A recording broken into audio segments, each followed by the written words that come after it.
शांती ब्रह्म श्री संत एकनाथ महाराज सद्गुरु सच्चिदानंद श्रीपाद भगवान की जय। सद्गुरु सच्चिदानंद रामदास भगवान अवधूत चिंतनम श्री गुरुदेव दत्त गोपाल कृष्ण भगवान सब संतन की जय। वागीश्वर भगवान की जय। अंबे माते की जय। मनोनी आत्मयाची केवळ जो रूपची झाला निखिळ तया नाही बंदिशाळ कर्माची हे। मनोनी आत्मयाचे केवळ जो रूपची झाला निखिळ तया नाही बंदिशाळ कर्माची हे। ब्रह्मानंदम परम सुखदम केवलम ज्ञानमूर्तिम द्वंद्वातीतं गगन सदृशं तत्त्वमस्यादिलक्ष्यम् एकं नित्यं विमलवचनं सर्वैः साक्षीभूतं भावातीतं त्रिगुणरहितं सद्गुरुं तन्नमामि। नमामि सद्गुरुं शान्तं सच्चिदानन्द विग्रहं पूर्ण ब्रह्म परानन्दम् ईशम आनंदी वल्लभम। नमो सद्गुरु तुकया ज्ञानदीपा नमो सद्गुरु सच्चिदानंद रूपा नमो सद्गुरु भक्त कल्याण मूर्ति नमो सद्गुरु भास्कर पूर्ण कीर्ति। सद्गुरुनाथ भगवान की जय।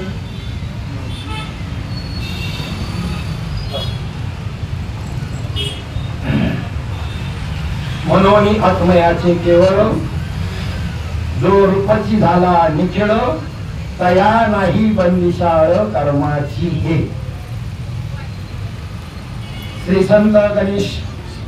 श्रीमंत गणेश तरुण मंडळ वाघोली बाजार तळ मैदान नवरात्र महोत्सव 2024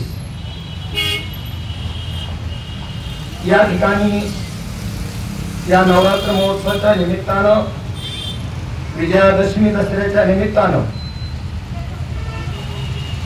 श्रीमंत गणेश तरुण मंडळ वाघोली आणि श्रीपाद महिला भगिनी मंडळ वाघोली यांच्या संयुक्त विद्यमानं रोज या ठिकाणी प्रवचन सेवा 5 ते 6 वेळामध्ये या ठिकाणी आयोजित करण्यात आलेली आहे। आणि आजचा पहिला दिवस या पहिल्या दिवसाच्या निमित्तानं हे प्रवचन रूपी पुष्प सद्गुरूच्या तुम्हा सर्व संत सज्जनांच्या जगदंबेच्या चरणी समर्पित करत असताना घेतलेली ओवी 18व्या अध्यायाची 459 नंबरची आहे। श्लोक आहे यस्य नाम कृतो भावो बुद्धी यस्य न लिप्यते अथवापि सैमान लोकांना हंती न निबध्यते। तरी अविद्येची अनिदा विश्व स्वप्नाचा हा धांदा भोगीत होता प्रबुद्धानाची परिणितो। त्याच्या आधी जी ओवी आहे श्लोकाच्या तैसा सोडविला जो आहे तयाचे रूप आता पाही उपपत्तीची बाही होऊन सांगू। तरी अविद्येची अनिदा विश्व स्वप्नाचा धांदा भोगीत होता प्रबुद्ध अनादीपणे तो महावाक्याची नावे गुरुकृपेचे निठावे माता हात ठेविला नवे थापटीला जैसा।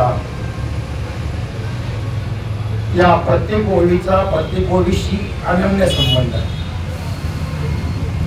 नाही ज्ञानेश्वरीच्या पहिल्या ओळीपासून शेवटच्या ओळीपर्यंत जर आपण पाहिलं तर मध्ये श्लोक जरी आले तरीही ओळीचा संबंध माऊली ज्ञानोबारायांनी सोडलेला नाही।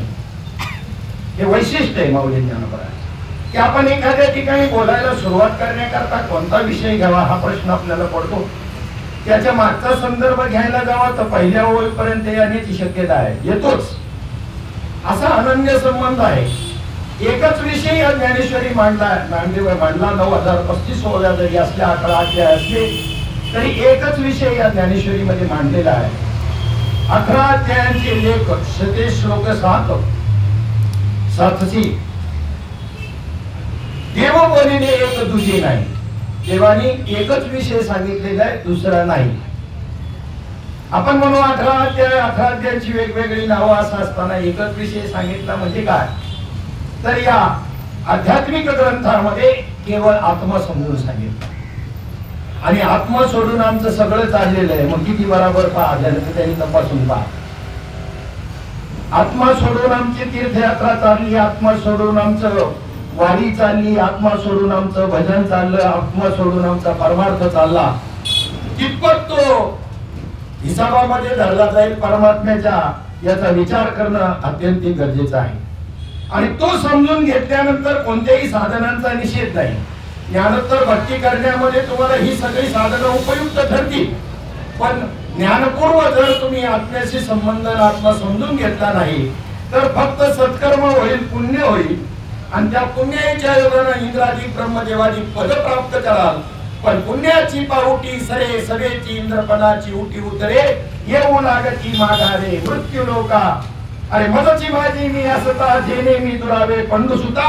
ते पुण्य ऐसे म्हणता जीभ न तुटे. काही पुण्य करायला निघाली माणसं, पुण्य करता परमार्थ चालला, पण त्या पुण्याचं फल काय आणि नेमकं यथार्थ फल काय मिळायला पाहिजे याचे मार्गदर्शन करणारे मार्गदर्शक मात्र मिळणं अतिशय दुर्लभ गोष्ट आहे. पुण्यकर्म अखंड करायचंय प्रत्येक जीवाला. जे आहे तोपर्यंत सत्कर्म करावी लागणार, पुण्यकर्म करावंच लागेल. परंतु त्या पुण्यकर्माचा उद्देश लक्षात घ्या. कशा करता सत्कर्म करायची? केवळ आणि केवळ पुण्य फलानं भोग भोगण्याकरता आणि सत्कर्म करायची नाही. त्याला सकाम पुण्य असं म्हणतात. त्याच्या योगानं कधी तुम्हाला देव किंवा संत भेटणार नाही, स्वप्नात सुद्धा नाही. त्या सत्कर्माचं फल मिळेल पाहिजे ते इंद्रादिक पद. मदवीन बाविले स्वर्गो, तो अज्ञानाचा पुण्य मार्गो. मला सोडून स्वर्गाधिकांना निघाले, ते अज्ञानाचा पुण्य मार्ग आहे. ते अज्ञानाने म्हणावं, तो अज्ञानाचा पुण्य मार्ग अज्ञानी लोकांचा, ज्ञानांचा नाही. म्हणून इथे तीच कर्म करायची, कर्माचा निषेध नाही. सत्कर्म तीच करायची आहे, सत्कर्मात काही बदल नाही. परंतु सत्कर्माच्या फलामध्ये मात्र तिथे जर इच्छा धरताना जर आपण चुकलो तर मग मात्र इथून तिथून सगळं चुकलं. ते सत्कर्म उपकाराची भावना सुद्धा न धरता जर तुम्ही केलं तर ते निष्काम पुण्य तुमच्या पदरामध्ये खात्यावरती जमा होईल आणि त्याच योगानं अशा संतांची भेट होईल की परमात्म्याची ओळख तुम्हाला करतरी आवडेल तैसा आली अशी करून देते. हा सूर्य ना जयगत उदारीचं काम नाही. मुखी नाम हाती मोक्षायची साक्ष बहुतांची, वैष्णवांचा माल खरांतून तुला वस्तूची, उदारीचं कामच नाही. पण अशा संतांच्या भेटी करता जे पुण्य लागतं, सत्कर्म करायचं आहे पण त्याच्या फलाची अपेक्षा नाही करायचं, असं निष्काम पुण्य.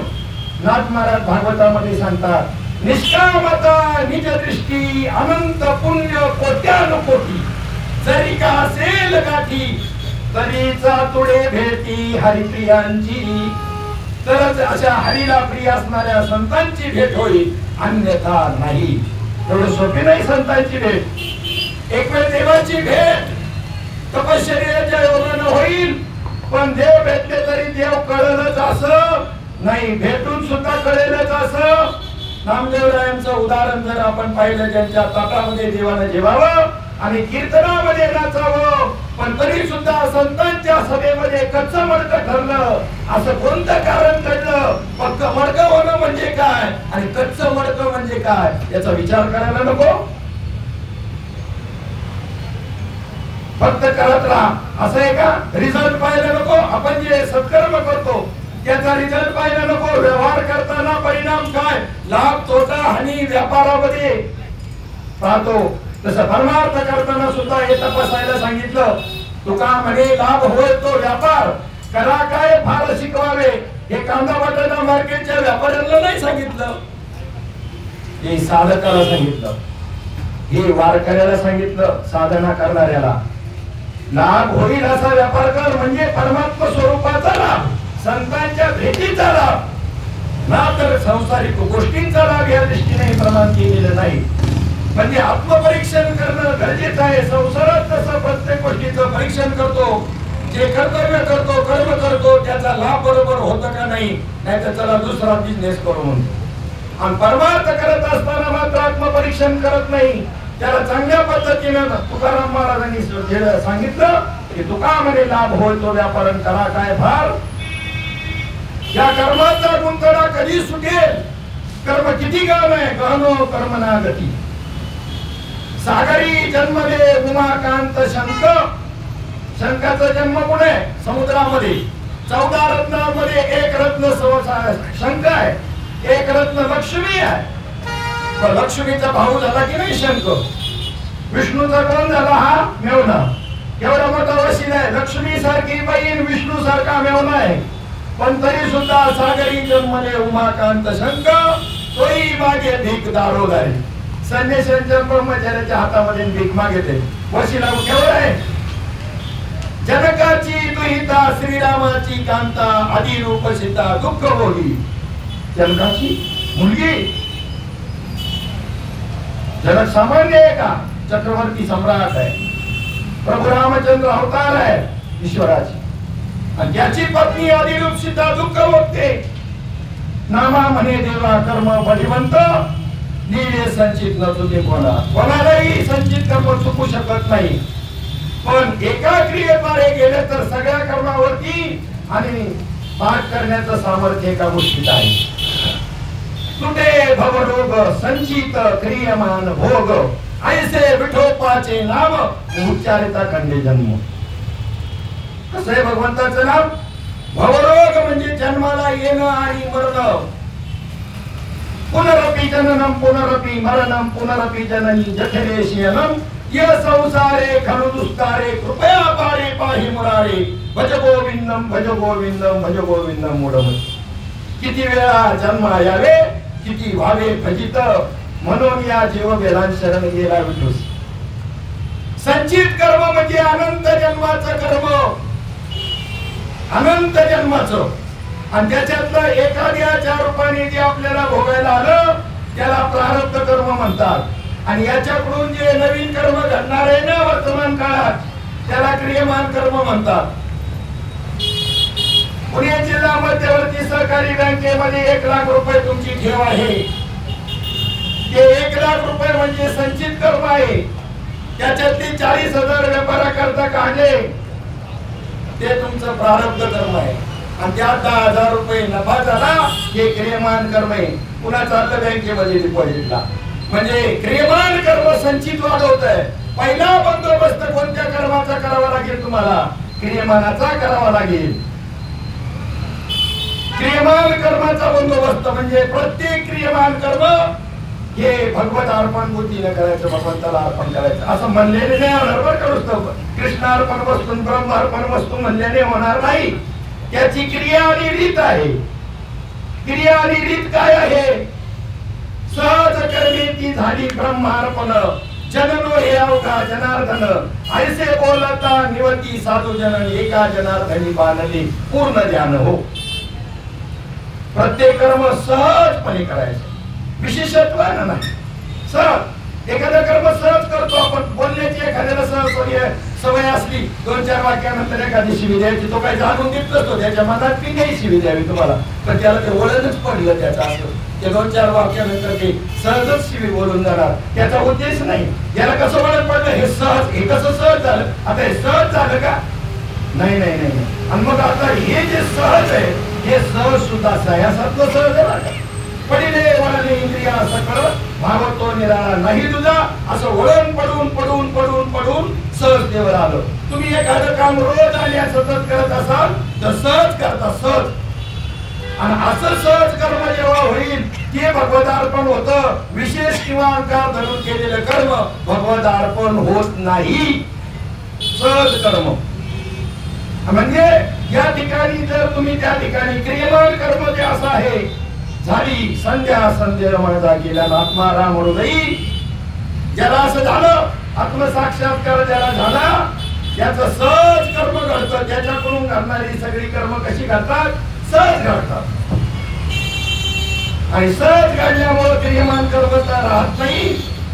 आता संचितामध्ये क्रियमान जमा व्हायचं राहिलं. संचिताचं काय होतं? संचिताबद्दल सुद्धा प्रमाण तुकाराम महाराजांनी सांगितलं.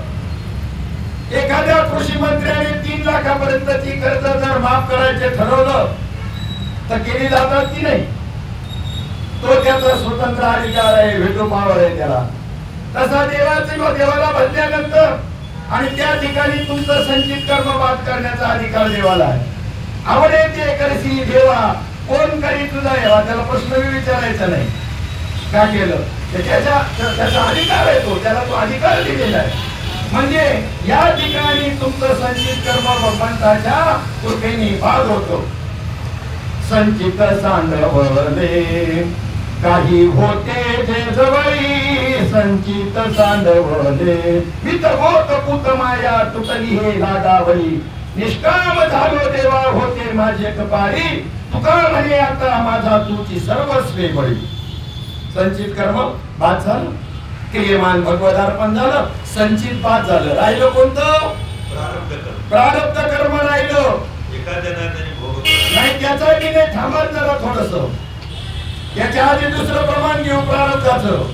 परियसी गव्हारा सागर, कर्मे निर्वंश झाले सगर, कर्मे भिल्ले विंदिले शारंगर, झाला पुरंदर सहस्र नयन, कर्मे मनमत झाला ते राख, कर्मे चंद्राशी घडला दोष. अरे कर्मे दशरथ वियोगा गेला, कर्मे राम वनवासा गेला, सीता दिवेशी योगी घडला. आणि अशा पद्धतीचं हे जे कर्म आहे हे प्रारब्ध कर्माचे आहे बरं का. कोणालाही प्रारब्ध कर्म चुकत, प्रारब्ध कर्म कोणालाही भोगल्याशिवाय चुकत नाही. अवतार असो नाही तर कुणी असो. आता आला प्रश्न तुम्ही दिलेल्या प्रमाणाचा, तो जर समजून घेतला तर बरं, नाही तर त्या प्रमाणाचं काय करायचं सांगा, उत्तर द्या ना मला. प्रारब्ध कर्माच्या प्रमाण जे मी तुम्हाला दिलं ते कोणालाही चुकत नाही. तुम्ही कसं काय चुकवलं? हा काय भगवंताचा भेटवाधिकार नाहीये. भगवंताला चुकत नाही तर तुमचं कसे चुकून प्रारब्ध तो. पण प्रमाणाचा नीट विचार करा. एका जनार्दनी भोग प्रारब्धाचा म्हणलेला आहे, प्रारब्धाचा नाही, प्रारब्धाच्या भोगाचा. नीट विचार करा. एक एक शब्द कांद्या बटाट्याचं माप नाही येते. काय होतं एखादा काना मात्र वेळांचे उकार चुकला तर अजिबात नाही. चिंता आणि चिंता काय फरक आहे? फक्त बिंदू फक्त फरक आहे. पण जिवंत माणसाला जाळते ती चिंता आणि मेल्यावर जाळते ती चिंता. तसं भोग प्रारब्धाच्या भोगाचा नाश होतो का प्रारब्धाचा नाश होतो? प्रारब्ध वेगळं, प्रारब्धाचा भोग वेगळा.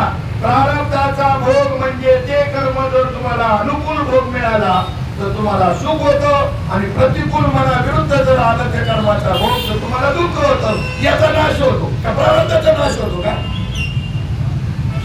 प्रारब्धाचा नाही नाश होत, प्रारब्धाच्या भोगाचा. म्हणजे प्रारब्धापासून अनुकूलतेने जे सुख होतं आणि प्रतिकूलतेने दुःख होतं ते सुख दुःख भक्ताला नाही. असा एका जनार्दनी भोग प्रारब्धाचा हरी कृपेचा नाश झाला.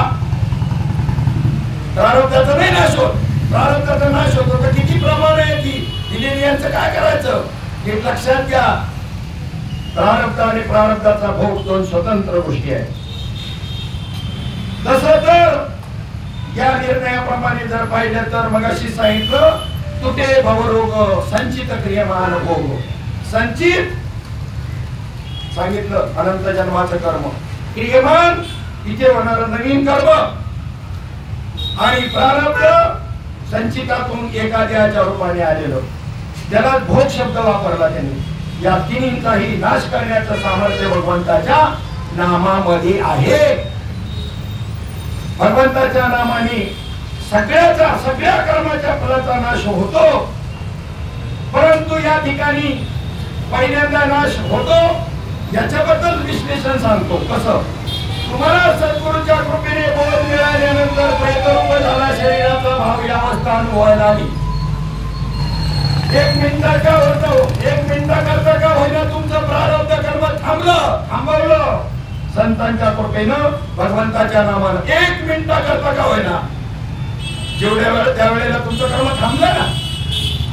म्हणजे प्रारब्ध कर्म सुद्धा नाश करण्याचं सामर्थ्य भगवंताच्या नामात आहे, सद्गुरूच्या सामर्थ्य आहे, कृपेमध्ये आहे. परंतु असे जर देह पडायला लागले ना एकेकाचे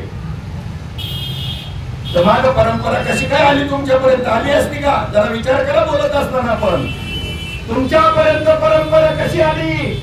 भगवंताची कृपा आहे की साधूच नाही सगळ्यांचाच प्रारब्ध शेष ठेवतो म्हणून बरे. जर प्रारब्ध शेष राहिलं नसतं साधू कुठून भेटला असता तुम्हाला? जरा असा अभ्यास करावा लागतो. ते बोलायचं म्हणजे जबाबदारी आहे बोलणाराची, काही बाई नाही बोलायचं. संभ्रम निर्माण व्हायला असं बोलायचं नाही. प्रमाणांचा विचार करून त्याचा समन्वय सांगितला गेला पाहिजे. बसला का समन्वय मेळ बसला की नाही एका जनार्दनी भोग प्रारब्धाचा, आणि नुसत्या प्रारब्धाचा म्हणाल तर मेळ बसल का? पण आता साधूचं शेष प्रारब्ध हे आपलं भाग्य आहे. साधूचं प्रारब्ध शेष राहिलं थोडंसं का होईना, म्हणून साधू भेटला आपल्याला. जर देह पडला नाही का साधूचं थोड्या वेळा करता समाधी स्थिती किंवा तुम्हाला जो प्रेतरूप झाला शरीराचा भाव हा तुम्हाला साधकाला सुद्धा जो आपल्याला अनुभव दिला, तिथे प्रारब्ध सुद्धा तेवढ्या काळाकरता स्टॉप केलं. म्हणजे 1 मिनिटाकरता का असेल ना तुमची अवस्था, पण स्टॉप केला की नाही. पण पुन्हा त्या ठिकाणी त्याला वृत्तीवरती कशा करता आला तो गडगंज कर्म शिल्लक आहे. आणि ज्याचं कर्म शिल्लक नाही ना तो वृत्तीवर येऊ शकत नाही, कर्मही घडू शकत नाही ना, त्याला विधेय महात्मा म्हणतात. तर ही विधेय अवस्था तुम्ही अनुभवली, परंतु जगाच्या कल्याणाकरता ते कर्म शेष ठेवलं भगवंताने, आणि मग तोच त्याला जीवनमुक्त म्हणतात. तुम्ही कोणत्या स्थितीत आहे आता? तुम्ही जीवनमुक्त स्थितीमध्ये आहे. विधेय मुक्ताची सर्व लक्षणं सर्व अनुभव स्वरूपाचा साक्षात्कार जरी त्यांनी अनुभवला आहे जीवनमुक्ताने, तरी सुद्धा जगताच्या कल्याणाकरता त्या ठिकाणी तो जे पुरुषार्थ सिद्धी चौथी घेऊन आपुल्या हाती आणि रिगाला भक्तिपंथी जगा देतो. विधेय मुक्तापेक्षा ही जीवनमुक्त श्रेष्ठ आहे. ग्रंथांचा अभ्यास करावा लागेल मग लक्षामध्ये येईल आपल्या. विधेय मुक्त जो आहे ना तो वृत्तीवरच नाही, देववृत्तीवर कधीच नाही, क्षणभर सुद्धा नाही. त्याला अंगावर वस्त्र आहे का, खाल्लं का, पिलं, कुठं चाललो, काय करतो ही सुद्धा कळत नाही. अशी स्थिती आहे त्याची. प्राण्याचं जर दैव अनुकूल असेल तर तो ज्या रस्त्याने जात असत तिथून जाण्याची त्या प्राण्याला इच्छा होईल, आणि तो जात असताना त्याच्या शरीरावर येणारी जी हवा किंवा वारा आहे ही जर या जीवनाला लागली तर त्याचा उद्धार होईल नुसत्या हवेने, त्याच्या पाहण्याने, त्याच्या स्पर्शाने, दृष्टीने. हे सामर्थ्य विधेय मुक्ताचं आहे. परंतु एवढ्याने मेळ बसल का? नाही.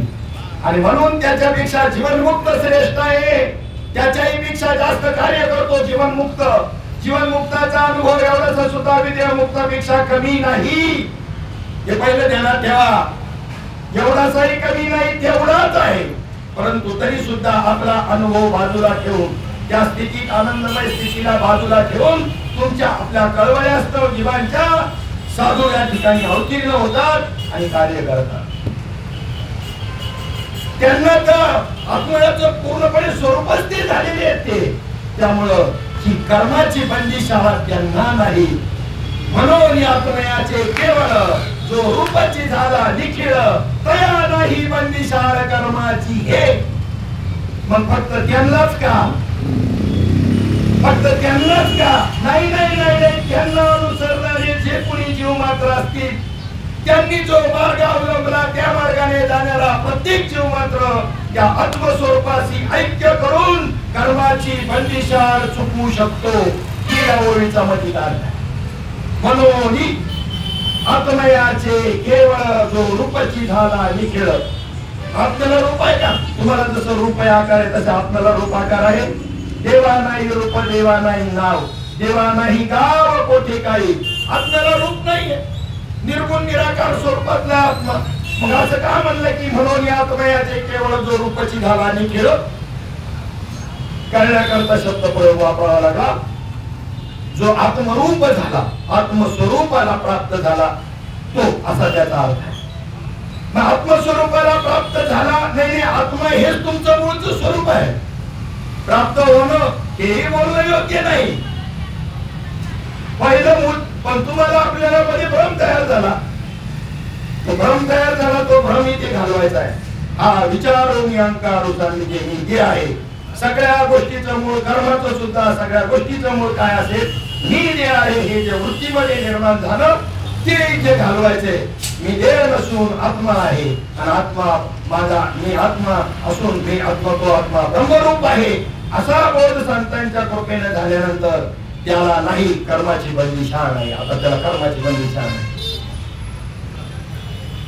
काव्याच्या कीर्तनामध्ये आपण ऐकत असतो, बंदीशाळेमध्ये असणारा वसुदेव आणि देवकी हातामध्ये मनामनाच्या बेड्या आहेत, 9 दरवाजावरती द्वारपाल उभे आहेत आणि त्यांनी सांगितलं नंदाच्या घराला मदनी गोकुळाला. तर म्हणलं कसं काय मिळणार नंदाच्या घराला, माझ्या हातामध्ये ते एवढ्या मनामनाच्या बेड्या आणि हे सगळं द्वारपाल इथे प्रत्येक याच्यावर 9 दरवाजे आणि तिथे द्वारपाल कसं नेणार. त्याने नुसतं कृपा दृष्टीनं पाहिलं, काही घाबरू नका म्हणजे आपोआप बेड्या तुटल्या, शृंखळा बंदाच्या हरगळा काड्या खुलते निखळून पडली. जर या श्रीकृष्ण भगवंताचं हे एवढं सामर्थ्य आहे, तो श्रीकृष्ण भगवंत जे अर्जुनाला गीता सांगतो त्या श्रीकृष्ण भगवंताच्या कृपा दृष्टीने सगळ्या बेड्या तुटून गेल्या, हातातल्या मनाच्या बेड्या. कोणत्या बेड्या होत्या? मनाच्या. त्या तुटून पडल्या, अर्गळा कड्या कुलप सगळे तुटून पडली. द्वारपाळ मनसी द्वारपाळ तेल्या मोहिले सकाळ त्यांना मी मोहिनी टाकलेली, घाबरू नको. ते लुटपून होऊन पडले. जसं सप्ताह झाल्यानंतर कार्यकर्ते लुटपून होऊन पडतात, बरंच जागरण असतं त्यांना तशी. जर त्याच्या कृपादृष्टीनं एवढं धरतो आणि मग त्याच कृपेनं ज्याला ती कृपा प्राप्त झाली, आत्मस्वरूपाला जो प्राप्त झाला, त्याला कर्माच्या या बंदीशाळेमध्ये पडावं लागत नाही. मात्र त्याला जन्मही नाही आणि मरणही नाही.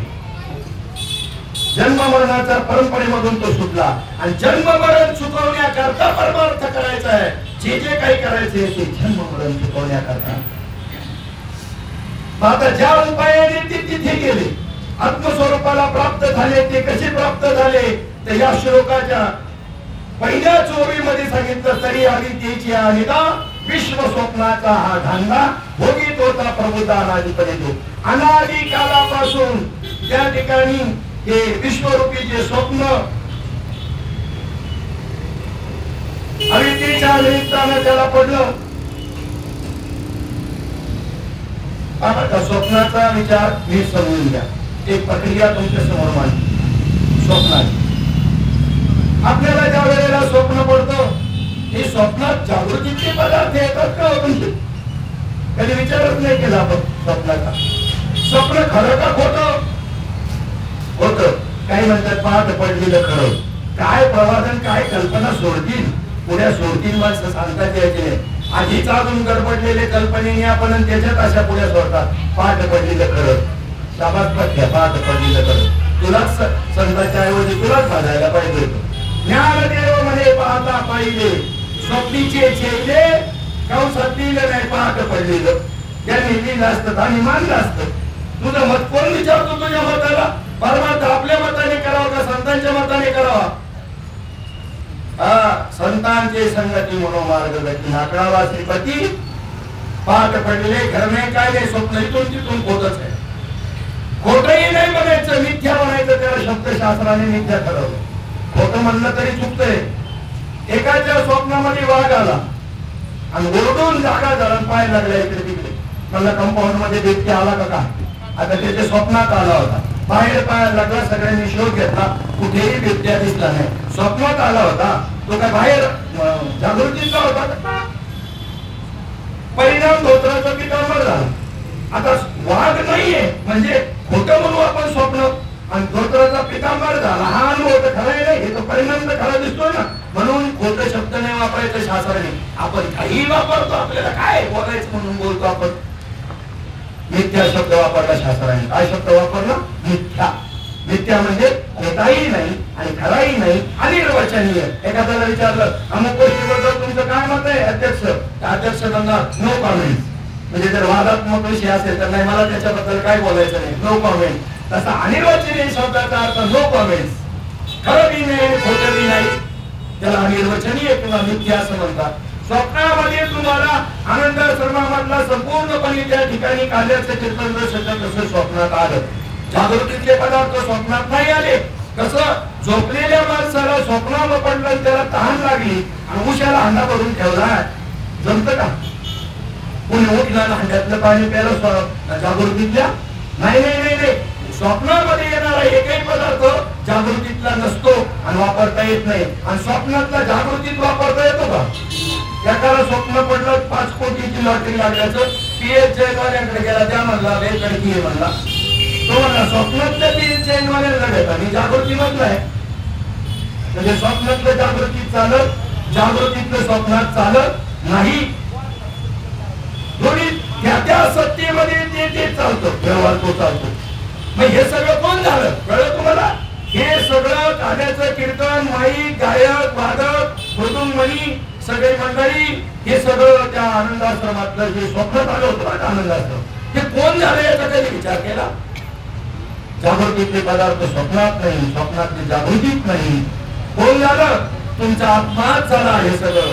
अजून आपल्याला आत्मा कळण्या केवढं आहे? स्वप्नामध्ये आत्माच झाला या सगळ्या वस्तू. मग स्वप्नातला जर आत्मा झाला तर जागृतीतलं कोण झालं? म्हणून आधी स्वप्न कळावं लागतं, तेव्हा जागृती कळते. स्वप्न मिथ्या ठरल्यावर जागृती मिथ्या ठरायला पाहिजे. स्वप्न मिथ्या म्हणतो आपण, पण जागृतीतलं खरं मानून व्यवहार चालले आपले. कसं काय पद्धतीवर आत्मज्ञान व्हायचं बरं आणि आत्मस्वरूपाला प्राप्त व्हायचा. आमचे एक काम बरं झालं, संतांच्या कृपेने एक काम झालं. ब्रह्मसत्यम याचा अनुभव आम्ही घेतलाय, पण जगन मिथ्यात्वाचा अनुभव मात्र अजून घेतलेला नाही. म्हणून खरे समजून व्यवहार चालले. आत्मयाचं रूप होऊ शकतो, कर्माची कधी होऊ शकते आपली.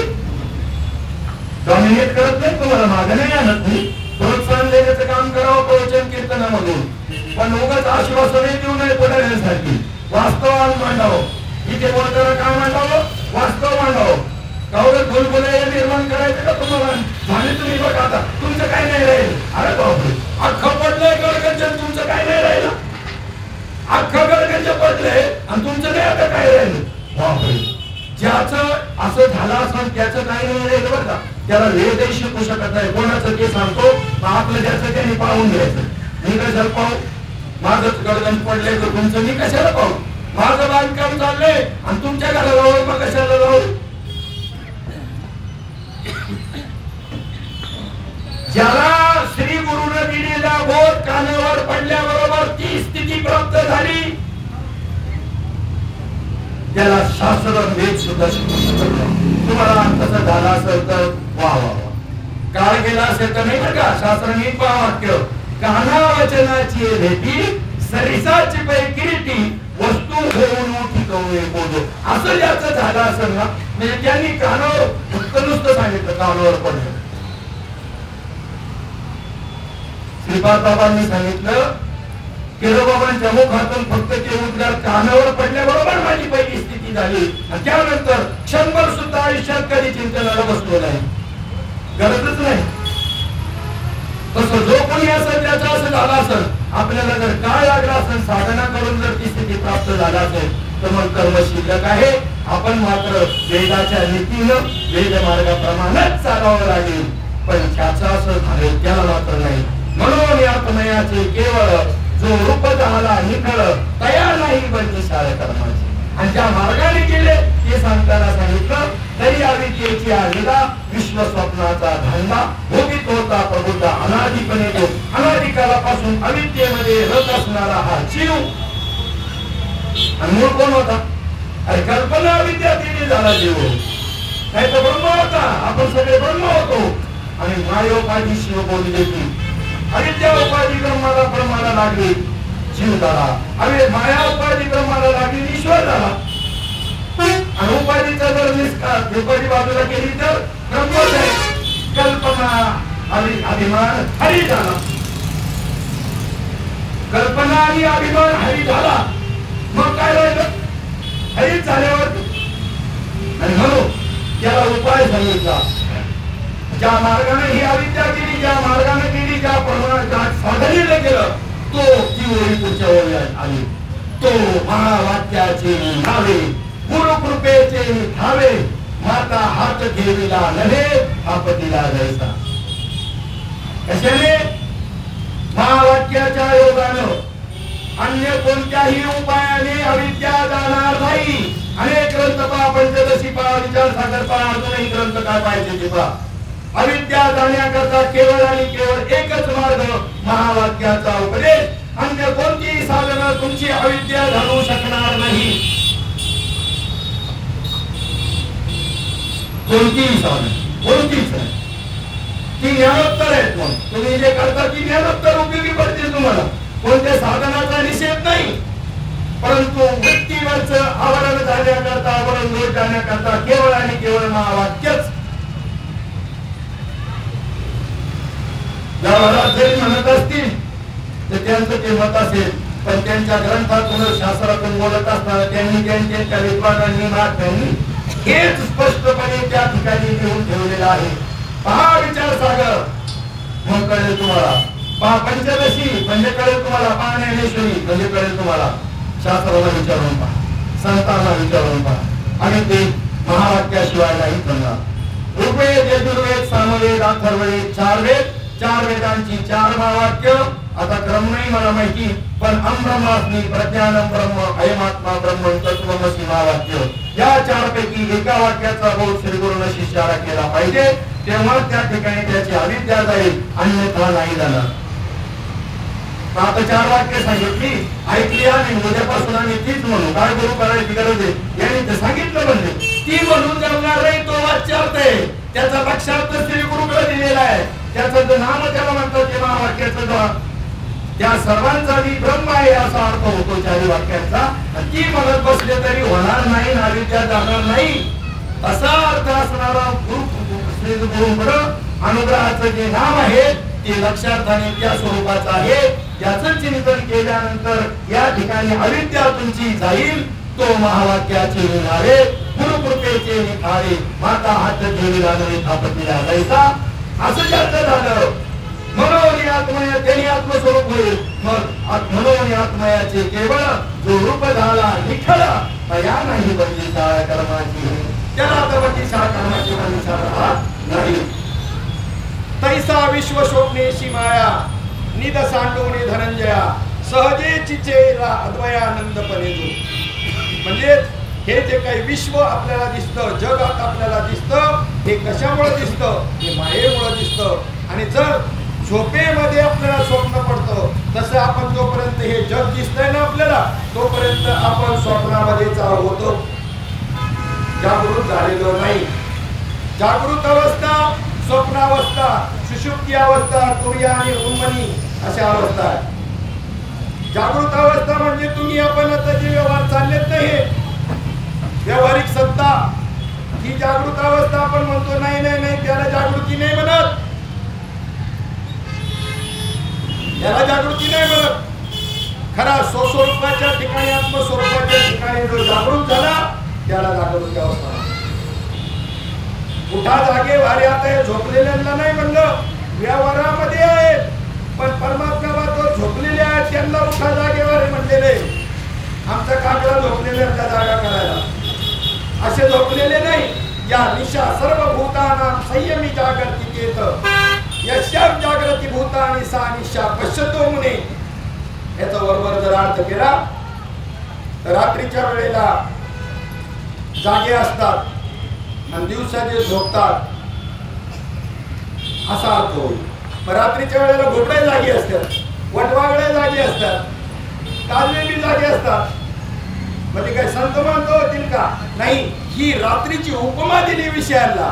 विषयामध्ये जे झोपले जागे आहेत ते जागे नाही, ते झोपलेले आहेत. आणि विषयाच्या ठिकाणी जे झोपलेले आहेत ते खरे जागे. कळली जागृती अवस्था? व्यावहारिक सत्तेला जागृती अवस्था म्हणलेलं नाही. आणि ज्या दिवशी स्वप्नातलं मिथ्या सगळ्या जगताला वाटतं, पण हे सुद्धा जागृती जी त्याला म्हणताना तुम्ही व्यावहारिक सत्ता, की ही मिथ्या वाटेल, त्या दिवशी तुम्ही खरे जागे झाला. राहिली सुषुप्ती अवस्था. सुषुप्ती म्हणजे जिच्यामध्ये स्वप्नही नाही अशी गाढ अवस्था, गाढ झोप, तिला सुषुप्ती म्हणतात. स्वप्न सुद्धा नाही, जागृतीचं तर भान नाही, पण स्वप्नाचंही भान नाही, अशी गाढ अवस्था ती सुषुप्ती अवस्था तिला म्हणतात. तिला समाधी म्हणता आला असतं म्हणले माऊली, म्हणले तिला समाधी म्हणता आला असतं, परंतु त्याच्यातून पुन्हा त्या ठिकाणी टिकत नाही, पुन्हा जागृतीवर येतो. म्हणून आम्हाला ती एकदेशी अवस्था मान्य नाही. आणि तुम्हाला कोणती सद्गुरूच्या कृपेने अवस्था प्राप्त झाली असं ती फक्त एकदेशी असं तेवढ्या टाइम बुद्धी असेल ना, ती निमित्त जा, हे संतांचं मत आहे. अखंड असेल, आणि अखंड म्हणजे क्रियेनं नाही. साधक आहेत सगळे नीट लक्षात ठेवा, क्रियेने जप करून अखंड कधीच होणार नाही. कर्म कोण करील आपली? कर्म आपल्याला अखंड राहू देतील का त्याच्यावरती? तुम्हाला फक्त एक रीत दिली, अनुसंधानावर लक्ष ठेवा प्रबोध देताना. पण प्रबोध देताना क्रिया करायला सांगितली का विचार समजून घ्यायला सांगितला? विचार समजून घ्यायला सांगितला. ही क्रिया आहे का विचार आहे? प्रबोध देताना तुम्हाला जे सांगितलं, तुमच्या नाकातला आकाश, वायू आणि प्रकाश तुमच्या पुढचं मर्यादित का जगभर? प्रबोध हा विचार दिला का क्रिया दिली? फुसफुस करायची नुसती. 1 तास बसतो, 2 तास बसतो, आणि तू किती बसतो हे तुझ्या याच्यावरूनच कळणार आहे ना. कर्माचे निवाडे होत नाही, विवेक तयार होत नाही. तू 3 तास बसला तरी काय उपयोग आहे त्याचा? विवेक का तयार होत नाही? साधा विचार तयार होत नाही तर विवेक तर कुठं? भाव निर्माण होईल सोपं आहे, विवेक तयार होणं महत्वाचं आहे. विवेक तयार झाल्याशिवाय अखंडता राहणार नाही. विवेक मद हृदयी सद्गुरु जेने तारिलो हा संसार करू, म्हणून विशेष आज्ञा धरू विवेकावरी. भाव बदलणार आहे. मग प्रबोध का दिला? प्रबोध देऊन तुम्हाला विचारावर आणलं की आत्मा तुमच्या देहापुरता नुसता मर्यादित नाही, आत्मा विश्वव्यापक आहे. म्हणून तैसा विश्व स्वप्नेशी माया निज सांडोळी धनंजया सहजे चिचेला अद्वयानंदपणे येतो. हे जगताला जसं झोप सोडून जागृतीमध्ये येतो, तसं या जगाला, विश्वाला स्वप्न समजतो जो, तोच खरा या अद्वयानंदाच्या ठिकाणी, आत्मस्वरूपाच्या ठिकाणी जागा झाला. तोच फक्त जागा झाला. आणि त्याला मात्र या ठिकाणी म्हणून आत्मयाचे केवळ जो रूपची झाला निखळ तया नाही बंदी शाळा कर्माची, सगळ्या ओळ्यांचा संबंध तिथे लागतो. तेव्हा असं झाल्यानंतर तेव्हा मृगजळाचे पुर दिसते एक निरंतर हरपतिका चंद्रकर भाकता जैसी. मृगजळ कुठं भासतो? चंद्राच्या चांदण्यामध्ये का सूर्याच्या प्रकाशामध्ये? मृगजळ म्हणजे दुरून पाण्याचं तळ दिसणं. उखर जमीन आहे, खडकाळ जमीन, आणि कडक ऊन पडलं का अशा झाडा तयार होतात. त्या झाडांच्या योगानं पाण्याचा साठा दिसतो, त्याला मृगजळ म्हणतात. ते जर खरं असतं तर त्याच्यावर साळी केळी पिकवली असतात, केळीच्या बागा माऊली म्हणतात कोणी पण. तसं याला अस्तित्व नाही. कल्पनेला, मायेला, जगाला जगतच नाही. आता ते आवडत झालं, आम्हाला दिसतंय चांगलं, आता प्रवचन सुरू झालं, आता थांबणार आहे, त्याच्यानंतर हरिपाठ आहे, त्याच्यानंतर घरी जायचे, पोरं घरात त्यांना स्वयंपाक करायचा आहे, तुम्ही तर जगत नाही. अहो हे तुमचं कर्म आहे, असू द्या ना त्याला. तुम्ही जगत म्हणता त्याला ना, हे जगत असू द्या त्याला. तुम्ही जगत हे नाव ठेवलेले, वास्तविक ते परब्रह्म आहे. एवढाच बदल, विचारात बदल करायचा आहे. ते स्त्री पुरुष आकार, मुलं बायको पोरं हे नसून काय आहे? ब्रह्म रूपाने घटले. त्या विचारावर येणं हे आमचं साध्य पाहिजे. विष्णुमय जग वैष्णवांचा धर्म आणि भेदाभेद भ्रम अमंगळ. भेद अंतःकरणातून मिटवायचा आहे का कृतीतून मिटवायचा आहे? कृतीतून मिटवता येणार नाही. जसा जप क्रियेने अखंड करता येणार नाही, तसा भेद कृतीतून कधीही मिटवता येणार नाही, व्यवहारच घडणार नाही. व्यवहारातलं समत्व सांगितलं का? चित्ताचं समत्व संतांनी सांगितलं. व्यवहारात विषमता नसेल तर व्यवहार चालेल नाही, चालणार. ज्याच्या खिशामध्ये मला इथे यायला माझ्याजवळ पैसे नसले तर 6 सीटर या संधी 10 सीटर वाली तीच पकडावी लागेल ना. 20 रुपयामध्ये यायचे म्हणलं 20 रुपये, आणि 3 सीटर रिक्षा करायची म्हटली तर तो मीटर प्रमाणे 100 रुपये लागतील. मग जर असा भेद व्यवहारामध्ये आहे, हा सतत राहणार की नाही? कायम राहणार आहे. पण हे अभेद जो आहे हा चित्ताचा आहे. अंतःकरण वृत्तीमध्ये समत्व आलं पाहिजे. का कर्मामध्ये अर्जुना समत्व देहाचे, असं आहे का? समत्व कशाचं? चित्ताचे. तेची सारदान योगाचे परियत मन आणि बुद्धीची ऐक्याची. चित्ताचं समत्व निर्माण झालं पाहिजे. आणि ते समत्व निर्माण झालं की अर्जुना आता तू किती मुद्दे पाडले तरी तुला पाप लागत नाही. जा, मुख्य साध्य ते. कर्माचं समत्व कसं शक्य आहे? हो, कधीच शक्य नाही, कधीच शक्य नाही. सीतामाईला अपेक्षित होतं कर्माचं समत्व निर्माण व्हावं. प्रभू रामचंद्रांना सांगितलं सर्वांना समान वाटप करा सगळ्या गोष्टींचं. बँक बॅलन्स सगळ्यांच्या नावावर टाका सारखी. प्रत्येकाची प्रॉपर्टी जास्त असेल सिलिंग लावून काढून घ्या, ज्याला नाही त्याला देऊन टाका. लेख आता येणार नाही असं नाही समजतो, याला रामराज्य नाही बनत. पण सीताबाई ऐकायला तयार नाही. बाल हट्ट, राज हट्ट आणि स्त्री हट्ट अतिशय कठीण असतो. आपल्याला सगळ्यांना याचा अनुभव आहे. त्या पद्धतीनं ऐकलं तिचं आणि त्या पद्धतीने संपत्तीची सगळ्यांना सारखी विगतवारी केली. 6 महिन्याचा काळ लोटल्यानंतर बाथरूम पडलं सीताबाईचं आणि कारागीर शोधायला लागले तर कोणी कारागीरच मिळेना. महिनाभर तर कारागीर मिळेल कशाला, कोण उत्तम उपद्योग करील हो? राजासारखे बसूनच राहणार ना, ते उद्योग करील कशाला? जर सगळं आहे तर काम का करतो माणूस? कर्म का करतो? कमी जास्त पण आहे म्हणून कर्म करतो. आणि ही विषमता कर्माची असल्याशिवाय व्यवहार चालणार नाही, जगत चालणार नाही. समत्व करून पाहिलं मग म्हणले पहिलं होतं तसंच करा, माझं चुकलं. असं रामराज्य अपेक्षित नाहीये प्रभू. सीतामाईला जे अपेक्षित होतं तसं. अर्जुना समत्वाची कर्म करा, कसंही असं समोर येईल तसं, आणि त्याचा परिणाम चित्तावरती होऊ देऊ नका. बस म्हणून म्हणून आत्मयाचे केवळ जो रूप झाला निखिळ तया नाही बंदिशाळ कर्माची. हे त्याला या कर्माची बंदिशाळ नाही. किती सहज राहतो तो, सहज विचाराने सुद्धा सहज होईल ना तो.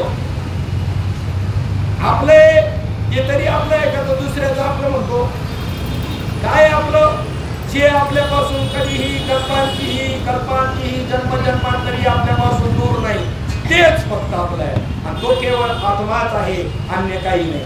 बाकीच्या सगळ्या वस्तू किती मिळायच्या, किती दिवस राहायच्या आणि कधी आपल्याला सोडून जाणार, हे सगळं आधीच ठरलेलं आहे. अन्न, मान, धन हे तो प्रारब्ध आदि समय से पहले और नसीब से ज्यादा किसको कुछ नहीं मिलता. चालला आटापिटा रात्रंदिवस. आटापिटा किती अज्ञान आहे. यालाच अज्ञान नाविद्या म्हणतात. आणि अज्ञान नाविद्येत राहणारा आत्मस्वरूप होऊ शकतो नाही. आणि जर विचार करणारा संतांकडून तर त्या ठिकाणी ते कर्मात असून सुद्धा तो मुक्त आहे. कमळ पाण्यातच आहे, पण पाण्याचा एक थेंब सुद्धा अंगावरती लावू देत नाही. सत्यवादी करी संसार. बदल काय करायचा नाही, विचारात बदल करायचा आहे. कर्म कसे असू द्या. सत्यवादी करी संसार सकळ, पण अलिप्त कमळ जळी जैसे. पाण्यात राहून कमळ जसं पाण्याचा एक थेंबही आपल्या अंगावर येऊ देत नाही, झटकून टाकतो, तसं सत्यवादी सज्जन संत मंडळी कर्म करत असताना कोणत्याही कर्मापासून काय राहतात, अलिप्त राहतात. श्लोकामध्ये तोच शब्द ऐकायला, बुद्धिर्यस्य न लिप्यते. कर्म करत असताना म्हणजे यथानहं कृतो भावो बुद्धिर्यस्य न लिप्यते. अहमच नाही त्याच्या बुद्धीमध्ये, इगोलेस, गर्वच नाही, सहज कर्म झालं ना त्या. यस्य नाहं कृतो भावो बुद्धिर्यस्य न लिप्यते. ज्याला अहंकारच राहिलेला नाही. म्हणजे एखादं त्या ठिकाणी जळालेली रस्सी आहे, जळालेली, पण पीळ सुद्धा जसाच्या तसाच दिसतोय, परंतु नुसतं धक्का लावला का राखच आहे ना. तशी कर्माचे संस्कार त्याच्या चित्ताने स्वीकारतच नाही. आणि म्हणून आत्मयाचे केवळ असा आत्मस्वरूप होतो. शो झाला रूप निखिळ दया नाही बंदिशाळ कर्माची. म्हणजेच कर्म करून निष्कर्मी स्थितीमध्ये जाण्याचा उपदेश या माध्यमावरून गीतेच्या आणि भगवंताने सांगितला. ऍक्सिडेंटली आलेत काही संप्रदायामध्ये, म्हणले तिने घेतला अनुग्रह म्हणून मी घेतला. का घेतला तर म्हणले तिने घेतला आणि म्हणून याने घेतला. तुम्हाला अजून गणित माहित नाही. -30% आम्ही सगळीकडे फिरतो. किती भेटायलाच तयार नाही. आता का भेटायला तयार नाही तर आपण समजून जायचं, एक तर करोनामध्ये हे गेले, नाहीतर दुसरं कारण असं आहे की यांच्या गळ्यातली माळ गेली म्हणून तुम्हाला ते भेटत नाही. असे 40% वाले धरून आणलेले. मनावर आहे काय, मजा आहे काय, कौतुक आहे काय, कौतुकाने संप्रदाय चालेल काय, कौतुकाने चालेल सर. जरा विचार करण्याची वेळ आली. आम्हाला काही घेणं नाही, तो चालू नाही तर नाही चालू. आमची दुकानदारी चालली म्हणजे बाद झालं. उद्या का काढून टाके ना. अरे असे खेळ मांडलाय नुसतं धरून आणायची, घालायला मला द्या आणून, कशाला द्या. जरी दिला तरी फायदा होणार नाही. काही काळ संत संगतीत राहिल्यामुळं टिकून राहील. ज्या दिवशी संत संघ बाजूला जाईल त्या दिवशी त्याची माळ सुद्धा राहणार नाही का तुम्हाला. म्हणून त्याच्या प्रवृत्तीने जर तो माळ घालायला आला असेल, आंतरिक प्रवृत्ती त्याला म्हणतात, त्याला सत्संग नाही मिळाला तरी तो फेल होऊ शकत नाही. त्याला म्हणू द्या ना मला हे करायचंय, त्याला म्हणू द्या मला हे करायचंय, पण याचा अर्थ वरवर नाही बोलायचं, बोलणाराने समजून सांगताना पेवडीच्या देठापासूनच बोलायचं, त्याच्याबद्दल वाद नाही. घ्यायला चांगलं असतं, काय खांदा पडलं नाही का, घ्यायला चांगलं असतं काय घ्या, तेवढे उपचार त्याच्याकडूनच आले पाहिजेत. मला हे करायचंय, तुम्ही त्याच्या प्रवृत्ती तयार करा, जीवतोड सांगा, पार रक्ताचं पाणी होतपर्यंत सांगा. सांगण्यात हायवे करू नका, गोचरपणा करू नका. परंतु जर टिकायचं असेल तर त्या ठिकाणी टिकलं. मग एक आहे, त्याच्या पुण्य काही नाहीये, पण कोणाच्या तरी पुण्याने त्याला मिळालं जर असेल तर त्याच्याकडे या त्रिसूत्री तुम्हाला सांगतो, या त्रिसूत्रीवर त्याचं टिकणं अवलंबून आहे. त्याला सेवा घडायला पाहिजे, सेवा घडली पाहिजे. सेवा मग कोणत्याही प्रकारची असेल, कायिक असेल, वाचिक असेल, मानसिक असेल, त्याच्या कपॅसिटी प्रमाणे त्यांनी सेवा केली पाहिजे. सेवा घडली, त्याचं पुण्य सेवेचं त्या ठिकाणी असेल तरच त्याची साधना घडेल, अन्यथा नाही. ही काय साधना? बसला झाल्यावर 10 मिनिटात उठला निघाला तुटला कामाला, असं आहे का परमात्मा? झाली ती किती सांभाळायचे, जोपासायचे, विस्तारायचे, जिरवायचे, मुरवायचे, तेव्हा आत्म्याचं रूप होईल तो. तसं कसं होईल? आणि म्हणून त्या ठिकाणी सत्संग हा तिसरा पर्याय. पुण्य नाही, सेवा नाहीये त्याच्या जीवनामध्ये, साधना घडू शकणार नाही. पण सत्संगतीत आला तर नक्कीच घडेल. फार सेवाही नसू द्या आणि त्याला त्या ठिकाणी साधनाही घडत नसेल, सत्संगतीमध्ये काय होणार? सोपी गोष्ट आहे, व्यवहारातली सांगतो. तुम्ही मला या ठिकाणी 100 किलो शेंगा दिल्या जागेवर, पण मला एकट्याला नेता येत नाही. मला जर जोडीदार कोणी भेटला तर त्याला ठिकाणी 50ची 2 गोणपट केली तर आम्ही दोघे जण घेऊन जाऊ शकतो की नाही? ते सत्संगतीत घडतं. त्यांच्या पुण्याईनं, त्यांच्या उदारपणानं, आणि आम्हाला ती गोष्ट करून अनुभवायला येते. पण अखंडतेकडे वाटचाल करण्याकरता मात्र तेवढंसं पुरेसं नाही. त्याला कृतोपासक भक्तशास्त्रामध्ये म्हणतात ना, कृतोपासक. ज्याचं पुण्य आहे अनंत जन्माचं तो कृतोपासक, आणि ज्याचं पुण्य नाही तो अकृतोपासक. पण चला कोणाच्या तरी कृपेने तिथपर्यंत आलाय, पण टिकण्याकरता मात्र निष्काम पुण्य पाहिजे. जे तुकाराम महाराज म्हणतात, तुका म्हणे आम्ही झालो आत्मीवर पण लागून येधी पाप पुण्याअंगा, ते तुकाराम महाराज म्हणतात, नाही पुण्य गाठींचे हे वेचू कोणासाठी? नाही पुण्य गाठींचे हे प्रचारक, प्रसारक, धर्माचा अधिकारी, मोक्षाची सोडी बांधणी करणारा, त्याच्याकडे या निष्काम पुण्याची गरजच आहे, तरच तो जीवांचा उद्धार करू शकतो, अन्यथा नाही.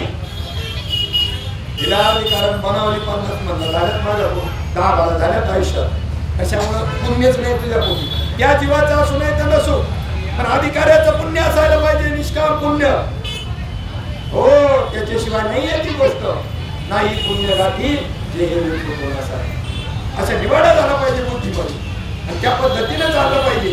आणि म्हणून या ठिकाणी तेव्हा मृगजळाचे पुरं दिसते एक निरंतर हरपतिका चंद्रकर ताकत आदेशी, हे तिथे युक्ती केलेली, काय साधनेची युक्ती केलेली.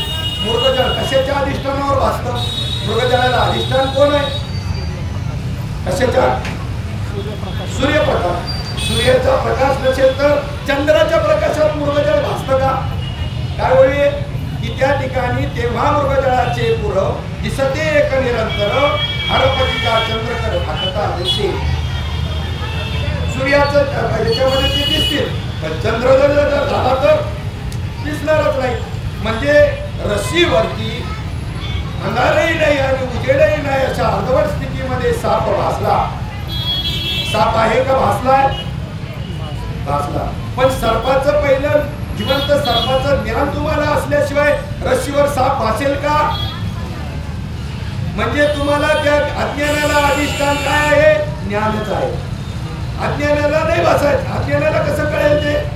त्याला ज्ञानात मला काही कळत नाही असं म्हणणारा ज्ञानी, आणि मला सगळं कळतं असं म्हणणारा अज्ञानी.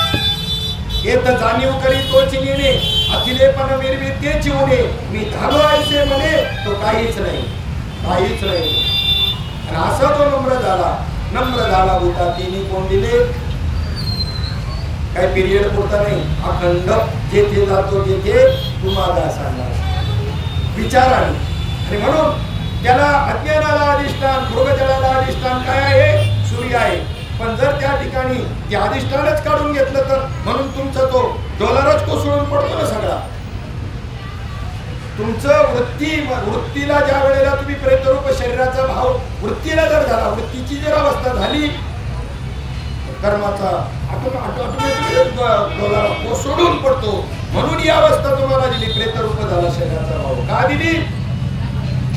पण ती चिंतनापुरती मर्यादित न राहता आता तुम्हाला व्यवहार करत असताना व्यवहारामध्ये उतरवायची आहे.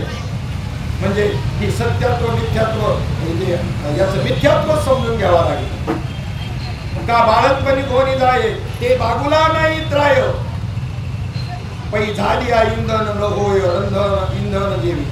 त्यांनी काय सांगितलं की त्या ठिकाणी बागुलबुवा जो आहे, हा बागुलबुवा आई काम करून देत नाही, पोरग सारखं रडतंय, काहीतरी खटपट करतंय. मग आई म्हणते त्याला थांब, बागुलबुवाला बोलवते खायला. तिने बागुलबुवाच्या गोष्टीतून रंगून तिला सांगितलेला असतो, त्याला शिकवून शिंग 11 वेगळा मुख तो पोरांना खातो. त्या भीतीपोटी ती गप्प बसतं पोरग. आता त्याच्यानंतर तिचं काम संपलं म्हणजे ते बागुलबुवा मारून टाकायला पाहिजे का नाही? शहाणी असं तर करील ना ती. नाही आहेत अशाच आयानीच त्या जन्माला घालायचं. अज्ञान त्यांच्यातलंच गेलं नाही. त्या पोराला धाक बसन धाक, बागुलबुवा नाही मारला तर मारवा का नाही? म्हणजे पुढच्या भूमिकेत न्यावं प्रबोधाच्या. याला बागुलबुवाला मारणं म्हणतात. ठेवलं तसंच त्याच्यामध्ये, त्या स्थितीमध्ये. मोठं झालं चांगलं, मोठं झालं तरी आई मला वासूला जायचंय, बाय मोठं झालं तरी लग्न होतपर्यंत मला बाहेर जायचंय, चल बागुलबुवा मला मारी, मला खाईल. शहाणी आई लगेच काम झालं का जाते आणि त्या कोपऱ्यामध्ये थांब, त्याला नेलेला मारते मी, निस्ती काठी आपटते, दुसरं करते काय? आणि मग मिथ्या मिथ्या मिथ्या काय नुसतं बोंबलत राहायचंय का मिथ्या? अरे जर ब्रह्म परिपूर्ण भरलेले ते मिथ्या तुमचं जग ठेवायचं कुठं? कधी प्रश्न पडला का आपल्याला?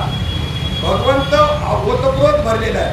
ब्रह्म सर्वगत सदा समोर, ते जाणूनही विषम असं जर प्रमाण आहे सत्ताचं, त्याच्याशिवाय एवढी जागा रिकामी नाही. तर तुम्ही जे जग म्हणता, तुम्ही जे जी माया म्हणता, जे जे काही अन्य तुम्हाला वाट म्हणायचे ते ठेवायचं कुठं? त्याला कधी विचारायचा? असं चिंतन, याला चिंतन म्हणतात. चिंतन म्हणजे फुसफुस नाही नुसती, त्या फुसफुस मधूनच चिंतन तयार होणार आहे. हे बी सांगतो पुन्हा. त्याच्यात तुम्ही जे चिंतन तयार होणार आहे ते ब्रह्माशिवाय एवढी जागा रिकामी नाही, तर तुम्ही कल्पिलेलं जगत ठेवायचं कुठं? पडला का प्रश्न? पडला कधी आपल्याला? परमार्थ विचारायचा आहे का नुसतंच अंदाजपंचे असा विचार करी? अरे म्हणजेच या मृगजळ ठेवायला काही जागा लागत नाही ना हो. बागुलबुवाला ठेवायला काही जागा लागते का? एवढीशी नाही, कल्पित आहे ना तो. तशी माया ही कल्पित आहे ना, जगत हे सुद्धा कल्पित आहे. म्हणून चांगदेव 65 मध्ये स्वस्ती श्री भटेशु, जो लपवणी, जो म्हणजे कोण? जो म्हणजे परमात्मा. तो लपला नाही एकदा, जो लपवणी मग जगत आभासू, जगत दिसतं तुम्हाला. तुमच्या वृत्तीमध्ये तो नाही आहे ना, तो भाव नाही आहे ना परमात्मा भाव. परमात्मा भाव ज्याच्या वृत्तीमध्ये त्याला जगत नाही दिसत, त्याला परमात्मा दिसतो. तो लपवणी जगत आभासू आणि दादी प्रगटरासू, प्रगटला खरी. तो जर वृत्तीमध्ये नसेल, वृत्तीमध्ये काय राहील? मग जगतच राहणार. प्रगटे तव तव आभासे, प्रगटलं वृत्तीमध्ये परमात्मा प्रगटला तर जगताचा भास निर्माण होतो, जगत सत्य वाटत नाही. लपे तव तव न दिसे, आणि वृत्तीमध्ये जर परमात्मा भाव लोकला, लपे तव तव दिसे, जगत दिसतो. प्रगटना लपाला असे न खोमता, जो प्रगट आहे नाही आणि लपालेला आहे नाही, तो अखंड जसाचा तसाच आहे. तुमच्या वृत्तीत गडबड होते, तुमच्या वृत्तीमध्ये परमतत्वाचं ज्ञान नाही, म्हणून तुम्हाला जगत दिसतं. आपल्याला तुमच्यामध्ये मी बी आहे. आणि परमात्मा वृत्ती जर अंतकरणात, त्या वृत्तीमध्ये जर परमतत्व ठसलेला असेल तर जगत दिसणार नाही. अशा पद्धतीने या कर्माची वाट लावायची आहे. आणि ती जर लावली, विचाराने लावायची आहे, ती जर लावली तर म्हणून आत्मयाचे केवळ जो रूपची झाला निखिळ, तया नाही बंदिशाळ कर्माची. भरपूर विषय आहे. परंतु या ठिकाणी तुम्ही घरी गेल्यानंतर या 11व्या अध्यायातला 17वा श्लोक आणि त्याचा जो मराठी अनुवाद आहे सुंदर, तुमची वृत्ती व्यवहारातली उदाहरणं आपल्या आजूबाजूची दिलेली आहेत. अवघड काही नाही. ओवी सुद्धा समजणार नाही समजू द्या. संस्कृत श्लोक तर सोडा, ओवी सुद्धा नाही समजणार, नाही समजू द्या. त्याचा जो मराठी अर्थ दिलेला आहे तो तर समजेल, तो वाचा आणि काय निश्चय करा, कर्माच्या मिथ्यात्वाचा निश्चय करा आणि मग उरलं ते आत्मा आहे आणि आत्म्याचं स्वरूप तुम्ही त्या ठिकाणी होऊन जाल. प्राप्त करायची गरज राहणार नाही आणि जो आत्मस्वरूपाला प्राप्त झाला म्हणून या पुण्याचे केवळ जो रूपची झाला निखिळ तयार नाही पण विशाळ कर्माची. आज श्रीमंत गणेश तरुण मंडळ आणि श्रीपाद महिला भजनी मंडळ वाघोली यांच्या संयुक्त विद्यमानं या ठिकाणी अंबिका मातेच्या या सोहळ्यामध्ये एक प्रवचन रूपी पुष्प पहिल्या दिवसाच्या रुपयाची जबाबदारी माझ्याकडे आहे. त्या निमित्तानं 18व्या अध्यायातला हा शिवोली 459 नंबरची आपल्या सेवेकरता घेतली. बोलणं भाषा थोडी कडक आहे, तो प्रकृतीचा दरम्यान, पण त्याच्यामध्ये जे सत्यत्वानं सत्यत्वानं सांगितलं की सगळं माऊलीच ज्ञानोबारायांचं. तुकोबारायांना सुद्धा एक जण म्हटला, एवढं कडक बोलता कशाला बोलतो म्हणून. ते म्हणजे त्याचं कारण असेल, ज्यांना गोड खायला भेटतं ते गोड गोड बोलतात आणि आमचं खाणं त्या पद्धतीतलं नसल्यामुळं आमचं बोलणं तसं कन्या भाकरीचे खाणे आणि आमचे तुकोबारायांचं जसं तसंच आमचं कन्या भाकरीचं खाणे म्हणून आमचे उद्धट बोलले. गोड गोड खाणाऱ्यांनी फार वाट लावली तुमची, तरी बी तुम्हाला एवढं गोड वाटलं व्हावा. अरे इथे तुमचा अहंकार मान खंडन करावा याच्याकरता हे व्यासपीठ आहे. याच्यावर आम्ही अहंकार जोपासतो तुमचा. 5-50ची नावं घ्यायची, 100 जणांचे सत्कार करायचे, हे सगळं परमार्थातून ज्या दिवशी बंद होईल ना त्या दिवशी खऱ्या परमार्थाकडे वाट चालू होईल. हे काय पुढाऱ्यांची व्यासपीठ आहेत का? नाही नाही, कोणाचाही सत्कार नाही झाला पाहिजे. हे आता आपल्यामुळं बाहेर बी चालू झाले. किती त्याचं राहिलं आणि ते बी लगेच माझं नाही नाव घातलं, 50 जणांची घेतली, रुसलं ते. अरे हे काय परमार्थ आहे का काय? कशा करता कीर्तनकाराचा प्रवचनकाराचा सुद्धा सत्कार या व्यासपीठावर होत होता 15-20 वर्षापूर्वी नाही. उल्लेख सुद्धा का उपकार केले का बाबा म्हणायचे, कीर्तन करतो का उपकार करतो का? हा भाषा कशी उपकार नाही करत कोणी. मग हे सत्कार समारंभ त्याच्या डोक्यामध्ये हवा घुसती. बरं ते कर, आता तशी गरज नाही करा म्हणजे तसंही बरोबर नाही, तर कार्य होणारही नाही. करावं लागते तसं थोडं परवाना, परंतु डोक्यामध्ये मात्र ठेवलं पाहिजे की हा सत्कार माझा नाही, हा सत्कार त्या कार्याचा आहे. एवढं जर केला तर अजून कार्य करेल तो.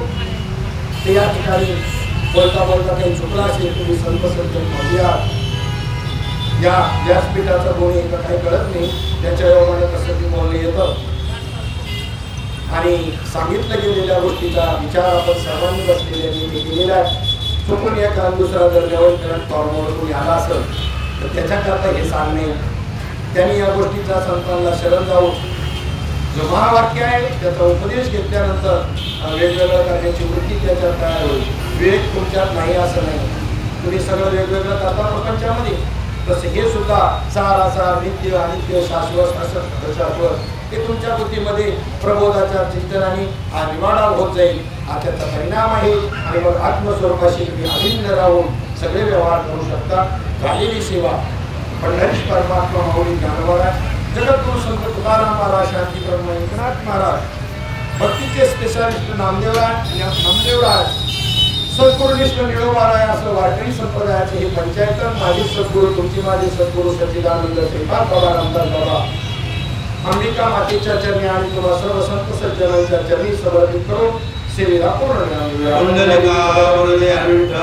श्री ज्ञानदेव माऊली भगवान सद्गुरुनाथ भगवान की जय. विठ्ठल विठ्ठल विठ्ठल पुंडलिक वरदाय विठ्ठल श्री ज्ञानदेव आता विश्वास पुढे देवे येणे वाक्य पुसावे सोनी मत द्यावे बसाय धाने हे कळांची व्यंकटी सांडो तया सत्कर्मी रंजीवानो होता परत पडे पडो मैत्र जीवांचे दुरितांचे तिमिर धावो विश्व स्वधर्म सूर्य पाहो जो जे वांछिल तो ते लाहो प्राणी राज वर्ष सगळा मंडळी ईश्वर निष्ठांची मांदियाळी अनवरत भूमंडळी फिरत्या बहुधा चला कल्पतरूचे आरव चेतना चिंतामणीचे गाव बोलले जे आडव पियुषांचे चंद्रमेचे आलांछन मार्तंड्याचे तापहीन ते सर्वाही सदा सज्जन सोयरे होतु किंबहुना सर्व सुखी